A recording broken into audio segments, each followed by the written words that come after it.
Welcome to the Agronomy and Farm Management Podcast. I'm Bruce. And I'm Josh, and we're your farm management hosts. Let's get started. Josh, it's been cold here in Ohio, like much of the Midwest. What kept you warm and what kind of activities did you find yourself doing outdoors? The Thursday night before we got all the storm, we had our Jackson PAT here going over our recertification. I had some guys from Lawrence County, and they were like, come on, we got to get out of here. We got to get out of here because the storm was moving up from the south and moving up towards Jackson. So through that storm, we got about 3 to 4 inches. So we had the kids in the neighborhood. They were out playing in the snow, having a good old time. So we got a decent amount of snow. How did the northwest corner do up there, Bruce? Boy, we had a slushy mess to start with and my driveway. So I got home late on a Friday and it had already gotten dark. So I didn't plow the slush. But then by next morning, it was like 9 degrees. And so I had pinball ruts, meaning when I was trying to drink my coffee and drive down the driveway, it was like I was a pinball in a pinball machine and it was rough. It was brutal. Another thing about winter time, farmers don't like it when we in Extension cancel meetings because to have a snowy event and have a reason to go out and drive in snow, I think that just motivates farmers to go to that meeting. So I think that's kind of a fun time of year. And I've gotten in more trouble with my farmers when I cancel a winter meeting because of, bad weather than just having the meeting and guys and farmers and gals just getting there and just enjoying that wintertime meeting. So, yep. Off and running and great time of year for the winter. So who do we got this week, Josh, as our guest? Speaking of farmers, we actually have beef farmers, and I've heard beef farmers, they like the snow the best whenever they're out tending to their livestock. But we have Dirk Dempsey. Dirk Dempsey, he's the Pike County A&R educator. Dirk lives on his family-owned farm where he does a variety of things. But we'll go ahead and let Dirk introduce himself. So Dirk, welcome. Thank you for having me, gentlemen. I really appreciate the opportunity to join you today. But yeah, snowy weather, that's definitely the most time of the fun that we have, isn't it? Going out and chipping out ice out of the water tanks and trying to get equipment to start when it doesn't want to start. It's definitely a blast. So Dirk, can you explain the background of kind of your operation? I know you have a family-owned operation going on and kind of some of the stuff you do out there. Primarily, our operation is based on the cow-calf side of the beef operation. So everything is centered based on cows and calves. So how do we market those livestock that we have on the farm? However, there's a couple offshoots that go into marketing for our operation, and one of those involves forage production. And so with that, we've actually developed kind of a specialty market in terms of alfalfa and alfalfa orchard grass production and marketing some straw from the wheat production on the side of the operation. Dirk, some of your history. So go back in time a little bit and talk about the history of the operation, where it's been, and kind of maybe what are some of those lessons learned from understanding the history of where your farm comes from? That's a great question, Bruce. So one of the neat things that my father and I have went through and found out, I'm the 8th generation on the farm. So, and that farm's not the Dempsey farm. It actually would be considered the Horton family farm. So with that, we've tracked that down to almost 200 years of operation in the same township in Jackson County, and that's in Jefferson Township. So being in that township for that long, you go through the history and find out what your ancestors were doing. And the last iteration of the farm, it was the Hortondale Fruit Farm, named after my grandfather and his brother Horton, which is interesting. So Horton and Dale had two different philosophies, and one of those being in Jackson County, the county of apples. So the farm was traditionally an apple orchard. They had apples, peaches, and a few of those tart cherry trees back in the day. And in the 40s, 50s, and 60s, the profitability from those orchard trees was significant because of supply that they had, and that the demand was huge in terms of delivering to regional markets. One of those newer markets being established was Big Bear grocery store chain, which is no longer in existence. So that's just kind of some of the history in terms of how that was going in terms of tradition. And then moving from the 70s to the 90s became a time of change on the operation. My grandfather, Dale, he decided that Hereford cattle was the way that he wanted to go farming. And so it became a struggle between Dale and Horton, figuring out who was more profitable. So one of the ways that they went to figure that out was they split the farm into puzzle pieces. And when you go to split a farm that's nearly 1,000 acres into a puzzle piece, well, how does that happen, Bruce? Well, as you can imagine with an orchard, We got all the orchard was on top of the hills, and all the cattle got to graze the bottom ground. So a few years pass and few profitability years for both of them pass. And then as you start to imagine, as temperatures change, as years change, if you go back and look at the data, what started to happen more often in Southern Ohio? We had more of those early frosts come in and get the trees in springtime. So Horton suffered some significant downsides of not having a marketable crop to go through and sell in the fall time. Meanwhile, the cattle, up until the 80s, were starting to be really profitable. Then as you get farther and you're looking at the farm economy in the late 80s, you can tell that interest rates were high and things were challenging. And that's kind of when Horton decided, okay, Dale, this orchard business isn't as profitable as I thought it was. And Dale actually started to buy more of the farm back away from Horton. Considered it was split, it was still within the same family. And subsequently, I was born in 1993. That was Horton's last year on Earth. He passed away that year, and that's when my grandfather and my dad bought the rest of the operation away from his side. By the end of the 90s, my father had cleaned up almost every tree that was left from the orchard to move into more of the forage production, therefore the alfalfa and orchard grass that I mentioned earlier, and had expanded the beef side of the operation, having up to and around 200 cows, mama cows, every year.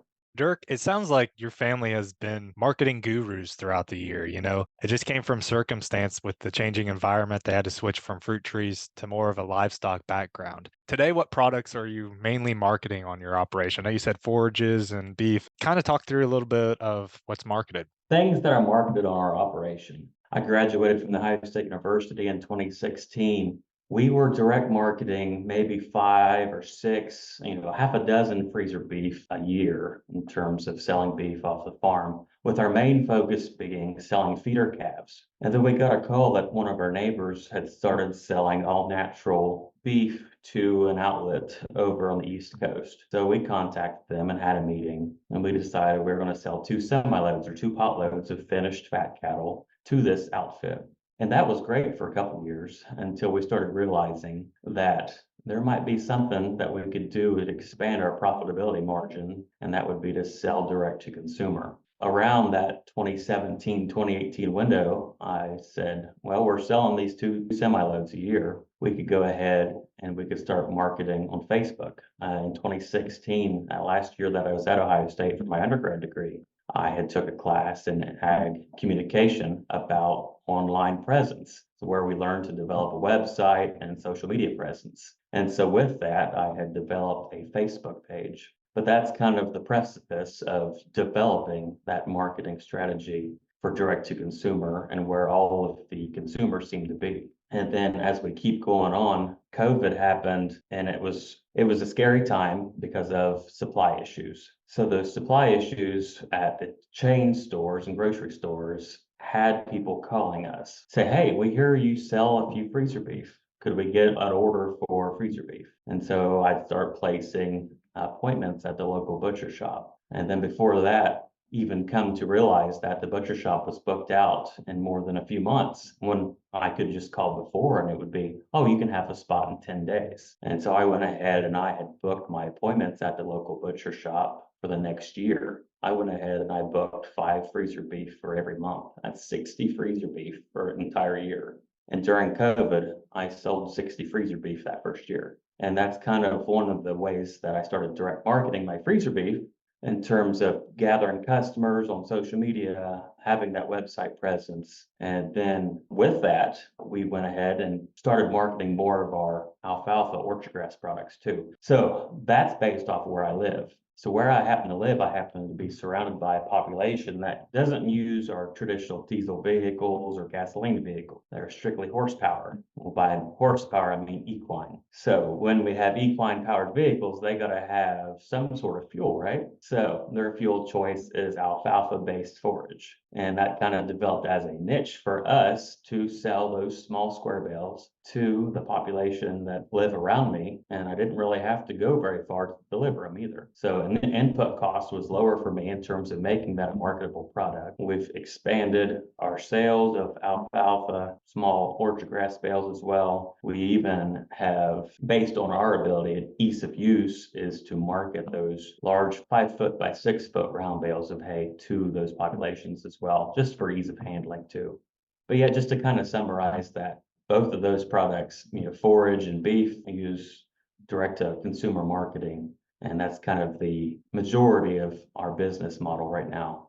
So, Dirk, you've spoken already about relationships, people, markets, locations. And so you described the OSU course you took and getting your brand or your name and that marketing. And what did that look like, that marketing plan that really started putting your product out there so people even knew you existed, you and your farm existed and had something for sale when they needed it? So going all the way back to 2016, and that does not seem like it's been that many years ago, that class taught me one thing. If you have a business name or a business opportunity to name it, you need to make sure you can buy that website for it, or the website domain name, because our farm name actually wasn't available. I had to add a couple modifiers to that domain name to actually get a website. And having that website presence helps the people that use the search engines to find information. Does it sound kind of costly? I mean, is that a point where people say, well, boy, that's got to be expensive? What kind of reservations did you have by making that jump? It's a long-term investment in terms of buying that domain name, because you're paying an upfront cost and then a yearly annual fee. And then on top of that, just to have the name, you have to pay a host server to actually have all of your content on that platform. So you're making a long-term investment in your business and operation just to have that presence online for customers to be able to find you. Some of these social media platforms are free until you go to buy different ads. Most of what I've built in terms of my following on my Facebook page has been built organically or without ads. However, during COVID, after that first year that I sold 60 freezer beef throughout the year and sold quite a few of those alfalfa orchard grass bales of hay, we went through and I thought it would be a good idea to do one yearly Facebook ad. And we actually did that at the beginning of that year in 2021. So at the very beginning of the year, what do people do? They make New Year's resolutions and or goals. And that was kind of a component of that marketing for us on social media. And I put out there that we're taking orders for freezer beef for the upcoming year. You call in, you could get on our wait list, and you could go ahead and place that order for a quarter, half, or whole beef. And what that did was it took that nice organic audience that we built up and added to it. And so we were able to take in individuals that necessarily weren't within 2 hours of our reach. I ended up with customers from that state up north, all the way down to Virginia, and then out as far west as Illinois. That's a long way to travel just to buy beef, but I've been able to be lucky to actually retain those customers based on the quality that they received from what started out as a simple ad on social media. So, Dirk, was it early onsets of your success and the trajectory that you're on with this business? Was it one-on-one conversations with people, talking with them? And when did it flip to more of that social media? When did you know that, gosh, I'm getting traction with these personal relationships? Now I'm getting traction with the social media aspect. When did that switch flip?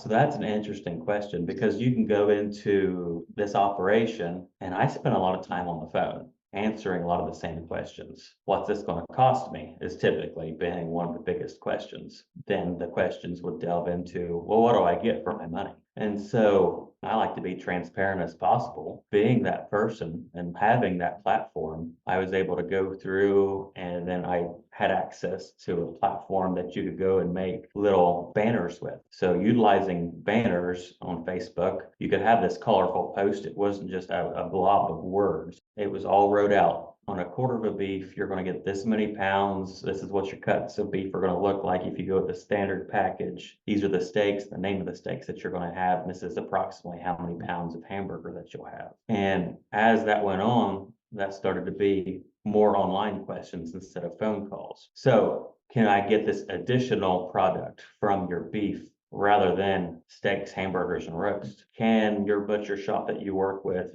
give us the tallow? Can we get the bone marrow?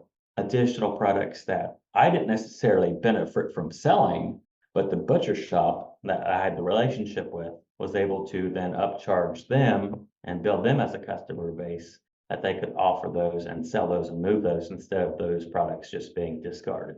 Dirk, I've been really excited for this podcast, just kind of the topic that we're talking about, because whether we're talking about forages or beef, we're kind of looking at the startup of a small agricultural business and starting to see it grow as it moves on. One way to start seeing a business grow is by keeping good records. How is your record keeping for your operation?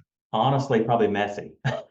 But as you get going on with record keeping, you start to develop a system. And it can be as simple as what I do. I have the Notes app on my iPhone. That is what I keep all of the notes for beef for 2024. In April, this is what so and so ordered when they ordered it and what they expect to get. And then even on my wait list for hay, this is an interesting one for record keeping because that year of 2023 that we just went through, where yields weren't exactly what we expected. Yeah, I have a wait list to probably sell more hay than I could ever produce, but whoever contacted me first on that wait list is typically how we go through an order of selling to our customers. So record keeping, it can be messy at times because there are certain times of the year where you get more calls or texts or even Facebook messages of people wanting to buy a certain product. And unfortunately, as you all know, we can't just sell a whole beef of fillets because there are only a certain number of steaks that we get out of a whole beef. And unfortunately, I can't sell you a whole beef of filet mignons because I would, but I can't.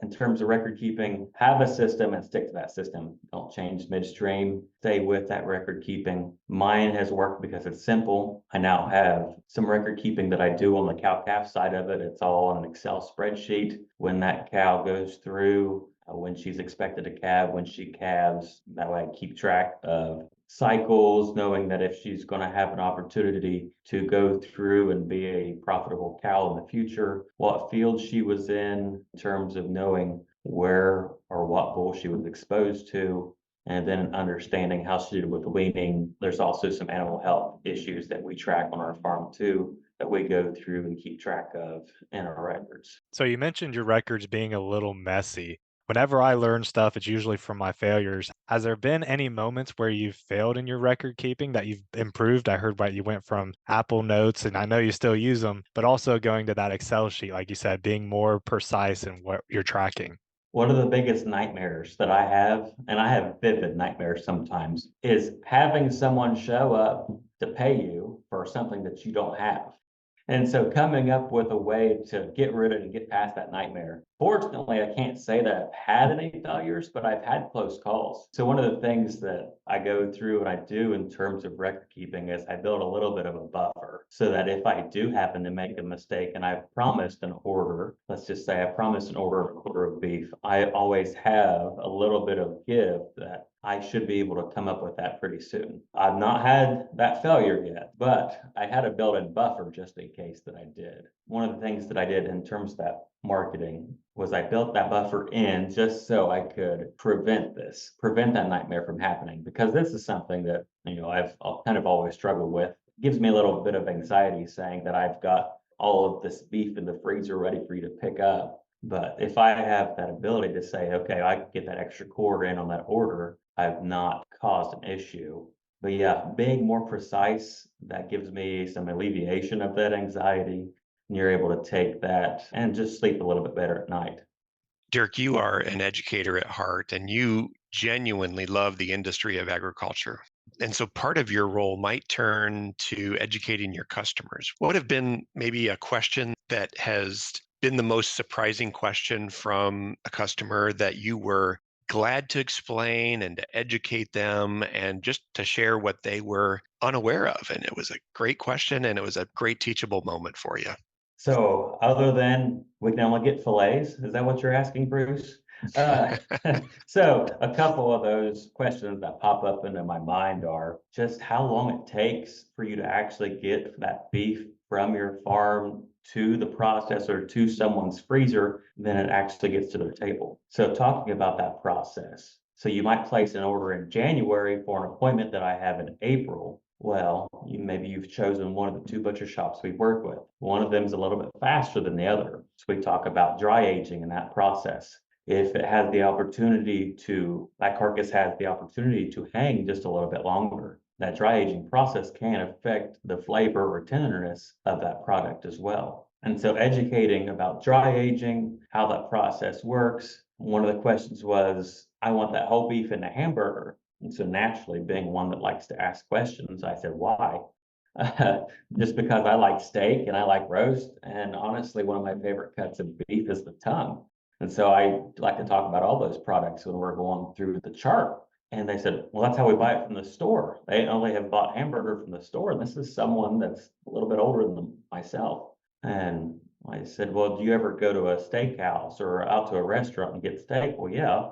I said, well, we can get that for you from this. And we talked a little bit more, and they really liked only certain cuts of steak is what it came down to be. Well, we can do that. We can place the order that you only get your ribeyes, you only get the sirloin steaks that you like, and the rest can then be ground up into hamburger for you to have on the grill during the summer. Well, one of the questions that followed up that was, well, at the steakhouse, they're typically pretty thick, but I don't like to chew that much. I said, okay, they've got options for that too. So what we ended up doing on that conversation was having those steaks cut a little bit smaller. So instead of that being an inch, they ended up going with 3/4 of an inch in terms of steak thickness. And different butcher shops obviously have those different options. But a lot of people, they do like the thinner steaks just based on their experience from going to different restaurants, or maybe they've ordered a freezer beef from another place and it was too tough or too chewy. And working with customers to try to educate them on some of the preferences that, oh yeah, there is this option here,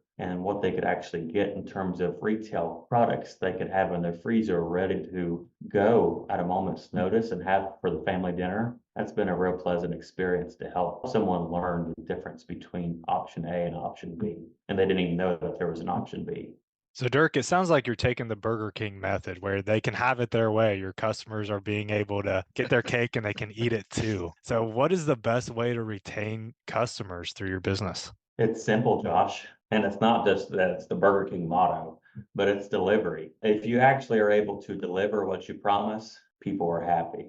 One of the ways that we've retained customers is we've got a quality product and we say what we mean. If you've ordered that for an April drop off, I'm going to tell you this is going to be dropped off on April 12th, for an example. And then that butcher shop will take anywhere from 18 to 24 days on average. And then you should be expecting a phone call. So when you're expecting that phone call, they're going to say, well, you need to pick up that beef by the next Saturday, because that's how that butcher shop likes to operate.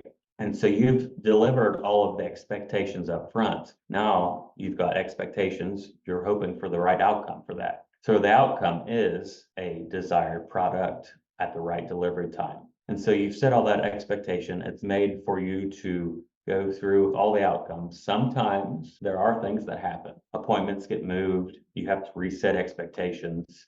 Sometimes there's production issues. It might take longer for those steaks to be cut on the actual processing floor of the butcher shop. And then you've already developed that relationship. We talked a lot about relationships already, that you can go through and you can send a text or have that phone conversation with the client, and everything is just normal. I have folks that we just like to check in every now and then, and sometimes, they text me during calving season. They'll say, hey, I know you're awake. It's midnight. You're doing your midnight check, because we've had that relationship where I've told them I go out and make midnight checks on the farm during calving season. And so we'll have a little mini conversation over text at midnight. And that's not necessarily something they could do with a grocery outlet chain, because there's no one to have that relationship with. They're buying indirectly or buying wholesale, whereas they're buying from me, they know me directly, and they know that I welcome a conversation any time of the day. So, Dirk, educate Josh and I today, or at least me, I shouldn't speak for Josh, educate me a little bit more on profitability. And there's this concept that you have shared with us about central versus satellite storage options. And honestly, I have no idea what you're talking about. Central versus satellite storage option. How complex or simple is that idea that you're under the category of profitability? So under the category of it being profitable, you need to understand how you operate. And this is more on the forage side of things. I've got multiple barns on different farms where I can store different forages. So I might have a better quality forage in one barn. Whereas on the other farm, it might just be simply a grass hay or an alfalfa barn. And so when you're interacting with customers on that side of things, when you're working with trying to place that order for them, you need to understand if they're coming to pick that up or delivery. So if I'm making sure that I'm having to deliver some of this alfalfa hay, I'll probably want to keep that a little closer to where that's being marketed at. So I've got, like I said, a couple different barns that we work with. And on the one that I'm thinking of right now, it's probably more profitable for me to call that a pickup barn. So what that means is I'll have clientele meet me there during that scheduled time. And that's a satellite situation. So that satellite barn is not on the homestead. It's actually on a rented farm that is a couple miles north of the main operation. And when we're working with that satellite operation, it's typically going to be for the clientele that are near that area that will go pick it up. Or if we have, like I said, we might make some deliveries in terms of hay that could be kept on the home farm or the central storage option that we have on the farm. That way we can go through, if someone needs something really quick late at night, we can make sure that they come swing by the central operation, the homestead that we're already at anyways, and not have to make a special run up to the satellite farm for them to go and make a pickup late at night, specifically because of lack of lighting or maybe the access isn't as good. Just making sure that we're not spending the extra money burning diesel just to get from one farm to the other just so we can sell one square bale. Because it's not going to be very profitable if I have to make a special trip just to go ahead and place that order for one bale of alfalfa late at night. Equipment costs. You've already mentioned that having those different pickup locations, delivery locations, that saves you a little bit on your diesel cost. What about your equipment costs? How does that play a role in your profitability? So when you're a diverse operation, it takes a lot of equipment to go through and make sure you're successful. So being beef cattle operation mainly, we've got a lot of handling facilities, truck, trailer. We're not in the semi truck level, but we have a bigger truck, a 1-ton truck. And then you go through and you talk about the specialty equipment that you need for forage production. Start everything from needing a disc or a plow to work up ground to specialty grass seeders. I've got a brilliant alfalfa drill that we can go through, we can seed alfalfa into the ground. That takes the ground to be worked up or tilled up very finely to get that good seed to soil contact. Then hopefully that alfalfa and grass seed germinates. Now we've got something growing after that fall planting. We can go through in spring. Now we've got to have a mower conditioner, and equipment costs on a mower conditioner are growing. We last bought our mower conditioner in 2021 during COVID. So as you can imagine, with the grocery store prices increasing during that, equipment prices didn't fare any better. They went up a lot too. So we went and we bought a new mower conditioner. Now we've got our forage mowed and conditioned. So it's been mowed, it's been chopped off at a height of 2 to 3 inches, depending on what crop it is. It's conditioned in terms that it's crimped every 5 or 6 inches to help speed down the drying time. Another way that we can go through and speed up the drying time is adding in a tedder to the operation. So there's another piece of equipment, and that's on day 2 typically. Then on day 3, we can introduce a rake into that forage production cycle, where we rake all of that forage into a windrow and we can take a baler over top of it. With that, and I've talked a lot about marketing small square bales. Well, there's a tractor, a baler, and we've got an accumulator too that places those bales into a group of 10. And then in terms of equipment to go through and pick up those groups, I have a specialty loader that goes through and grabs that bundle of 10 bales and puts a piece of twine all the way around it.